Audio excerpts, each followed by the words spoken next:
Hey everyone, this is Michael again, and welcome to the Smackdown review.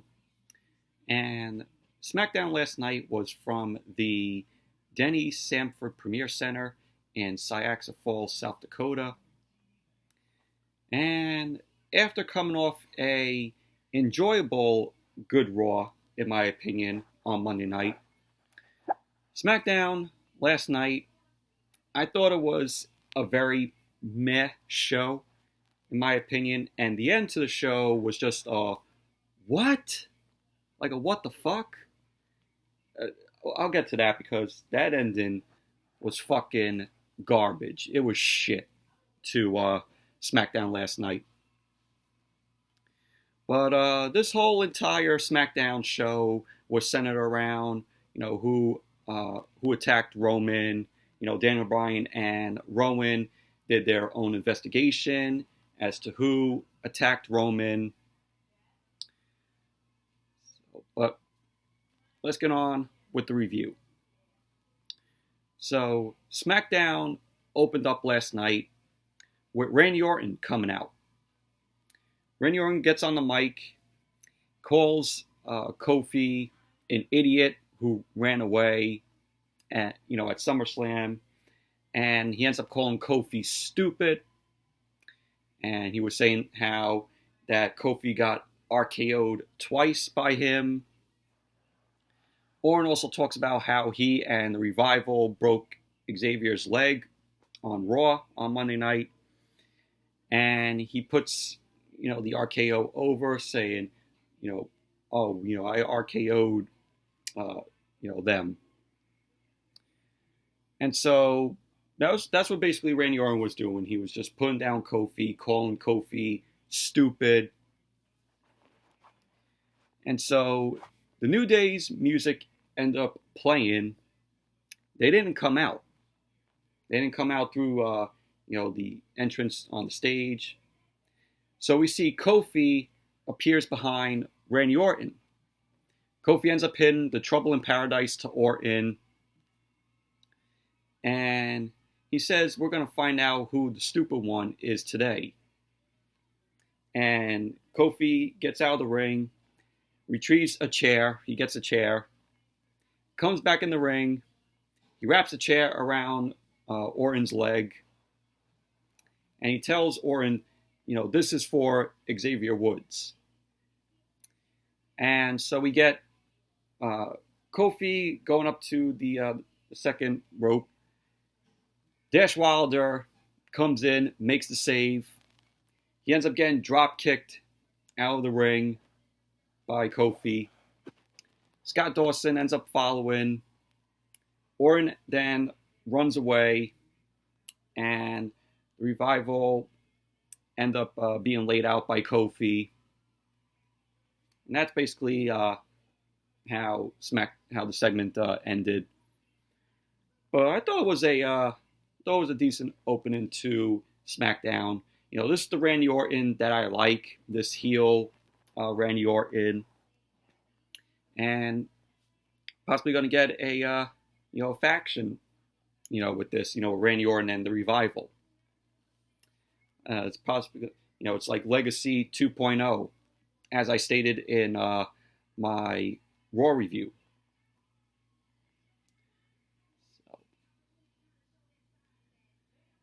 And then we had Shane McMahon in his office backstage. Kevin Owens ends up coming in. Shane wanted to see Owens, and he tells Owens to not show the abhorrent behavior he did last week, or his $100,000 fine will seem like a slap on the wrist. So Kevin Owens ends up telling Shane that he's not here for that. He's had a terrible week, and that he's focused on the King of the Ring. And he says he's just here for whatever Shane wanted and nothing else. Shane says, what's on Kevin Owens' mind? Sorry about that, but I was saying, Shane, I was like to Owens, what's on your mind? And Owens says it's fine. And he can admit he didn't react like he should have. He says he went home and looked at his family, and he realized just how bad it is. He says 100 grand is huge to him, even if it's not a big deal to Shane. So Owens tries to relate to Shane as a father, because Kevin Owens is also a father. And he says he wishes Shane would reconsider and take away that $100,000 fine. And Shane says he'll take it under consideration.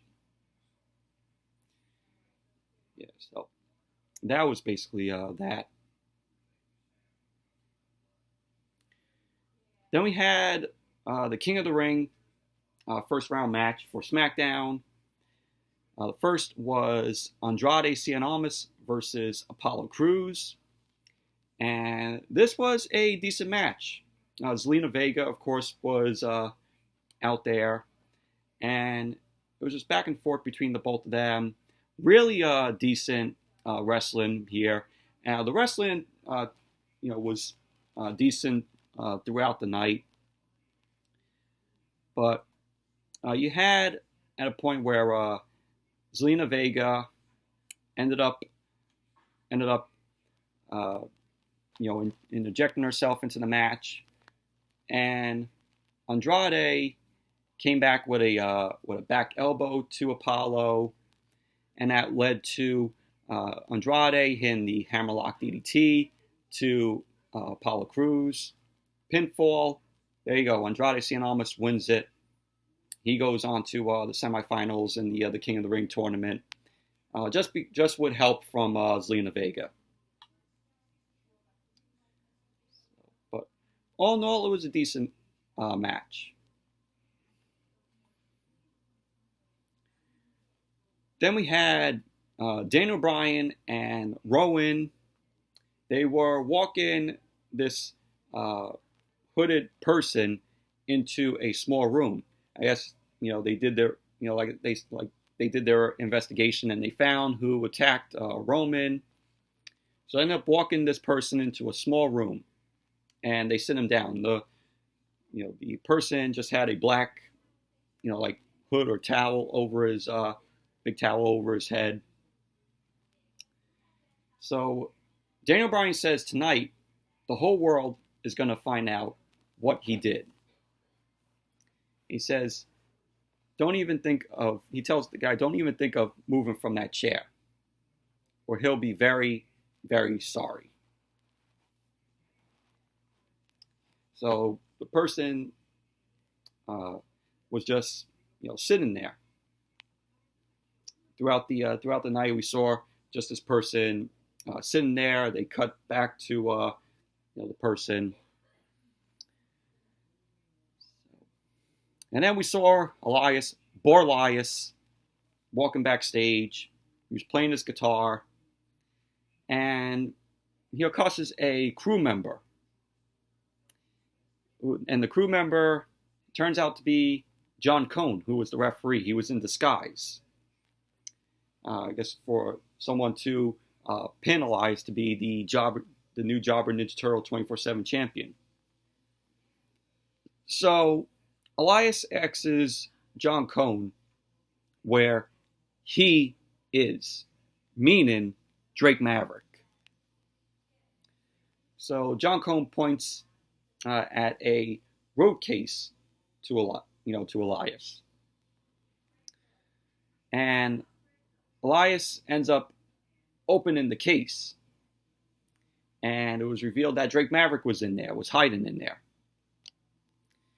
And Drake got convinced that he's got him, even as Elias has him right there reading the letter.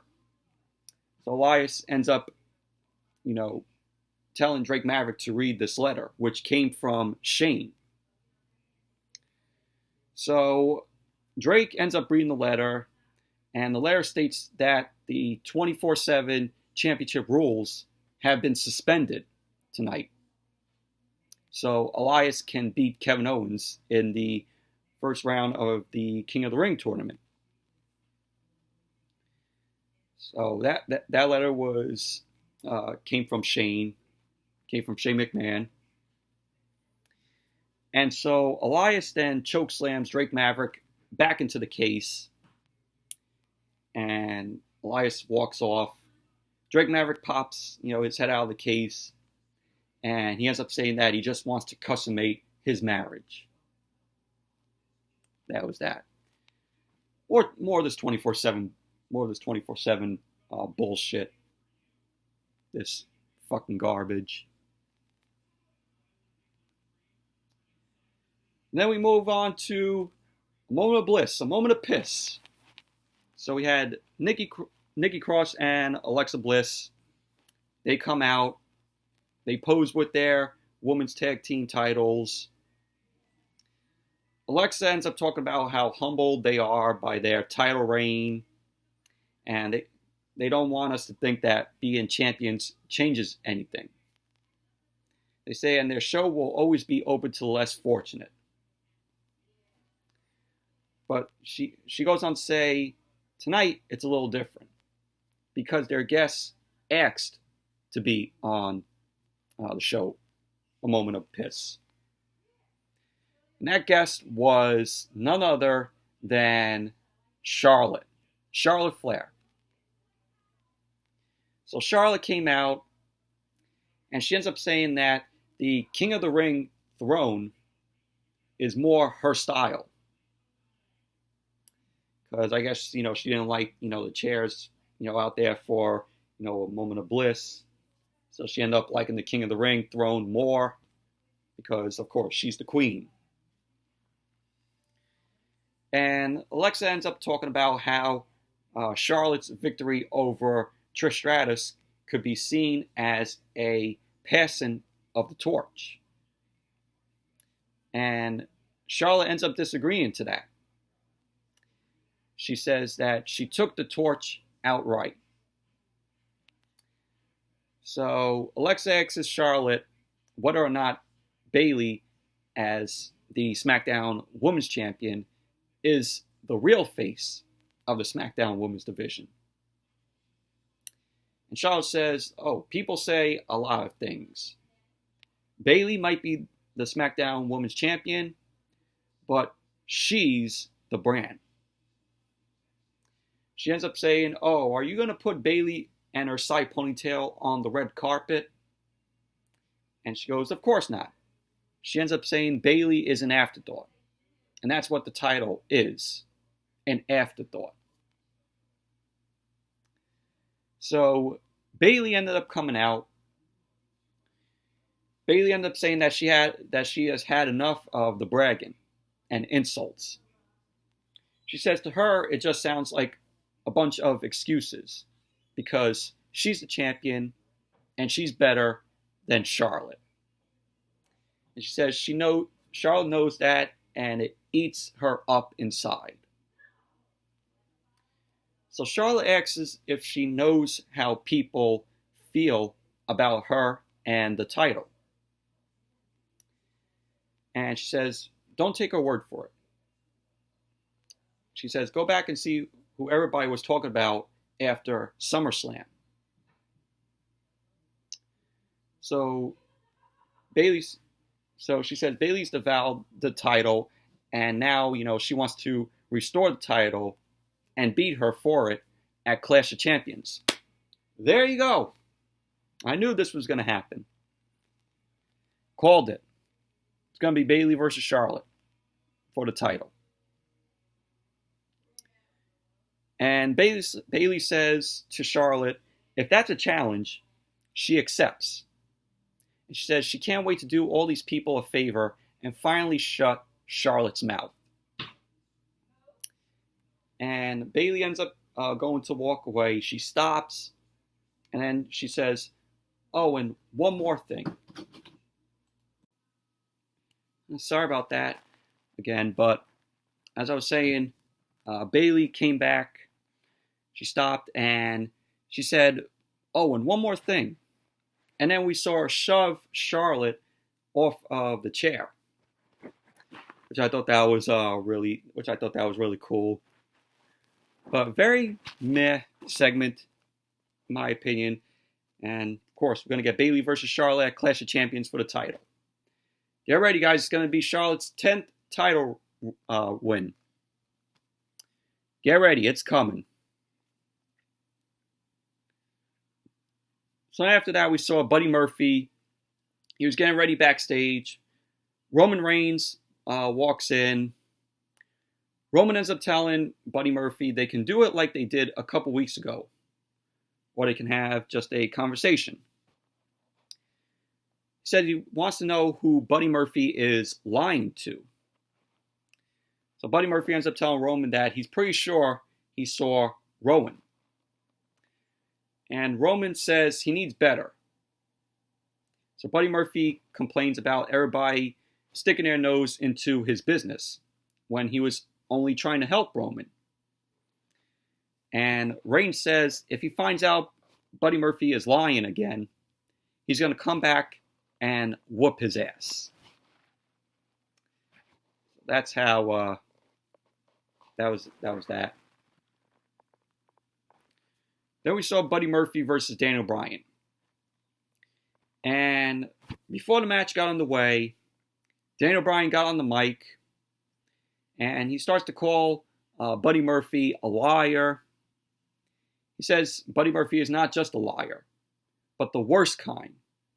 He's a cowardly liar. And he says he's going to prove he had something to do with Roman Reigns. Attacking Roman Reigns. So then we had the match. And in my opinion, I thought it was a good match. In my opinion, it was a decent match. It was back and forth between the both of them. Buddy Murphy last week put on his first match on SmackDown against Roman. Fortunately, Roman won because, of course, it's Roman Reigns. So, Buddy Murphy ended up getting the win. Murphy's Law on Daniel Bryan. So there you go. Buddy Murphy ended up winning the match. Hopefully, hopefully WWE gives Buddy Murphy a major push, which I hope. Because the guy is talented. He's one of my favorite superstars. So give him a good push. Give him a major push. My opinion. So there you go. Overall, decent, good match from Buddy Murphy and Daniel Bryan. Then we saw backstage, Buddy Murphy was getting ready to be interviewed by Caleb Braxton. And the interview didn't go because Rowan ended up attacking Murphy. Daniel Bryan was there. He was calling Buddy Murphy a lying, cowardly piece of trash. And Rowan ends up hitting the Iron Claw to Buddy Murphy on a road case. And, Daniel Bryan was just barking at Buddy Murphy, calling him that he's a cowardly piece of trash. And so referees, road agents come in and they pull Rowan and Daniel Bryan off of Buddy Murphy. And that was that.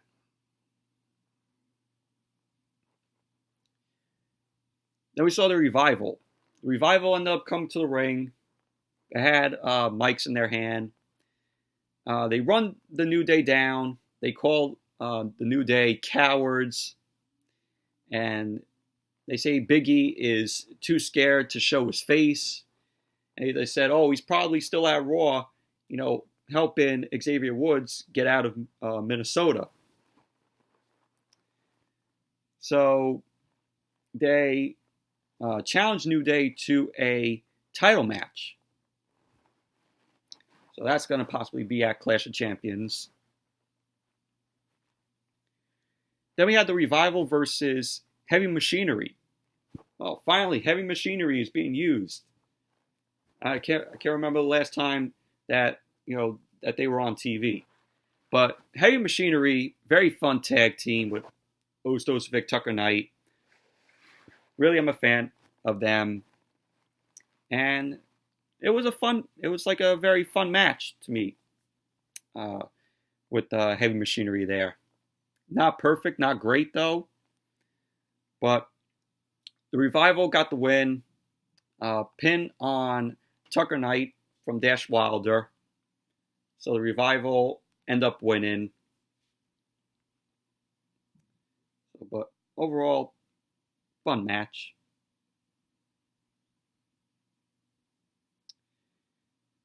Then we had Chad Gable. He was being interviewed. Chad Gable agrees that he is an underdog. And he says that's been the case his whole life. We see Shelton Benjamin sticks his head through the locker room door. And Gable ends up keep talking about how nobody believed in him. Then we see Shelton slap this sign on the door. He ends up leaving.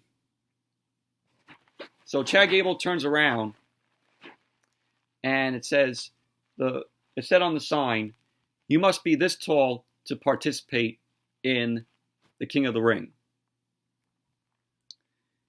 So that was basically that. They were basically making fun of Chad Gable's height.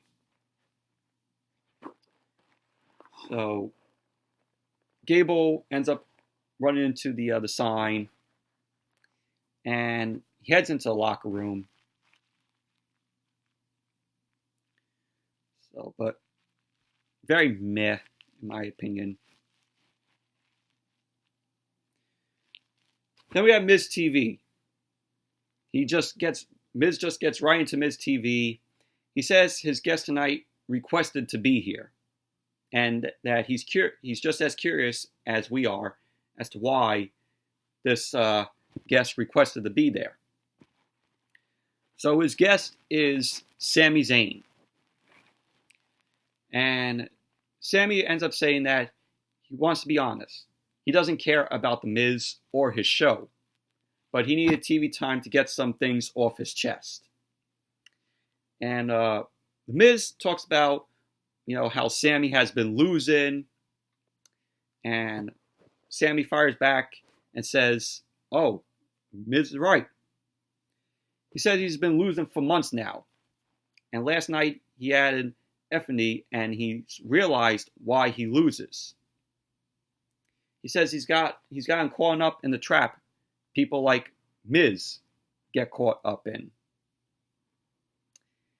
So he says, it's greed, it's selfishness, it's ambition, and any success he's ever had has been fighting for things bigger than himself. Causes for what is right. Sami says he finally realized the path to redemption. The path to redemption is for him through altruism, through helping others. He says he's one of the greatest competitors alive today. He says so many SmackDown stars need his help. Miz asks Sami who this could possibly be. And Sami Zayn says, one is ready to come out right now. So that person is Shinsuke Nakamura. And Miz asks why Nakamura would ever associate with Sami Zayn. Sami answers by asking Miz what language he expects to interact with Shinsuke in. English? He says Shinsuke Nakamura is a poet who is in pain when he can articulate what's in his soul. Sami says he understands that pain and they have a bond that no one will ever understand. From the day that Nakamura set foot in NXT, they've been two sides of the same coin. He goes on to say from here on out, Nakamura doesn't have to express that pain. He says if you want to talk to Nakamura, you talk to him, Sami. So Miz ends up walking past Sami Zayn and asks Nakamura if Sami is really going to let him speak for Nakamura. And Nakamura ends up just pointing at Sami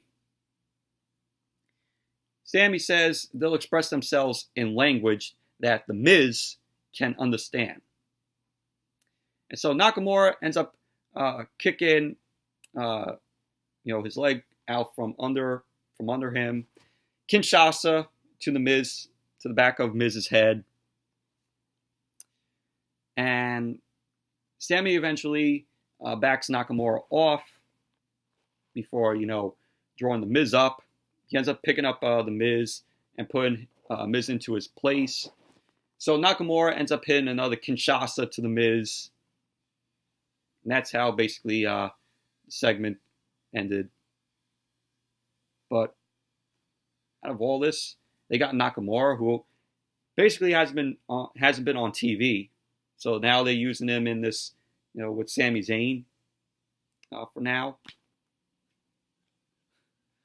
Wow. Just wow.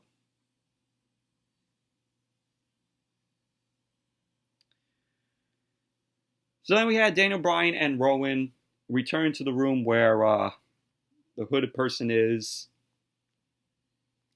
Daniel Bryan says he's called for Roman, and he's going to find out exactly what he did.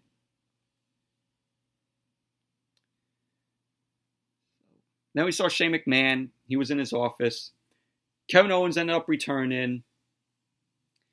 Shane says he remembered the main reason he called Kevin Owens in the first time earlier in the night. And he says he knows that Kevin Owens can't put his hands on an official. And he's going to need an apology from him. Owens then apologizes, and Shane ends up saying to Owens that he's reconsidering his judgment. And he's thinking about lifting the $100,000 fine. But he says if Kevin Owens ever intentionally puts his hands on another official, he will be immediately and indefinitely fired. Kevin Owens says they're clear.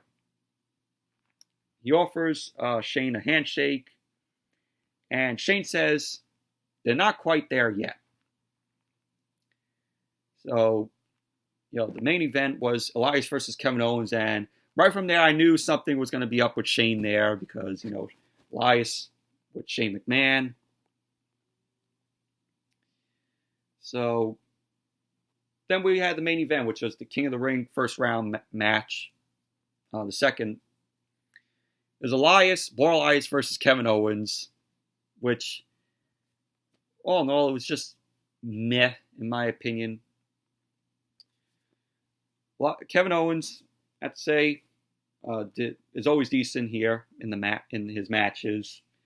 Elias came out to entrance music, to his new entrance music, where it was like, "Walk with Elias," and then new entrance music.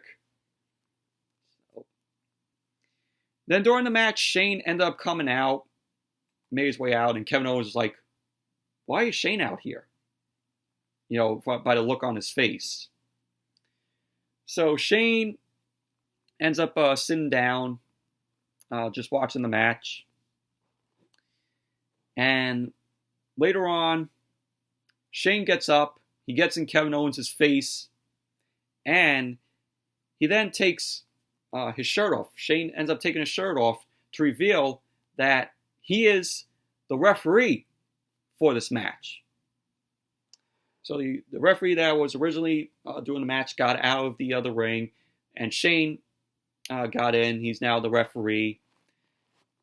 He begins issuing a count from the floor.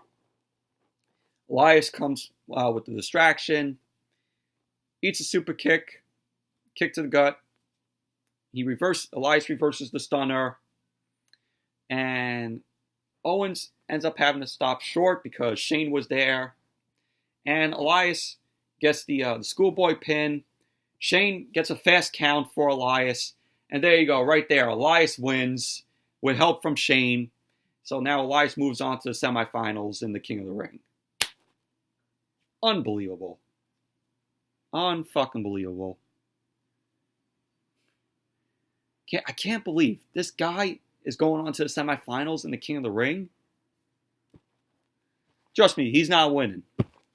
He's not winning King of the Ring. I tell you that. So there you go. Elias ends up moving on. Overall, very meh match.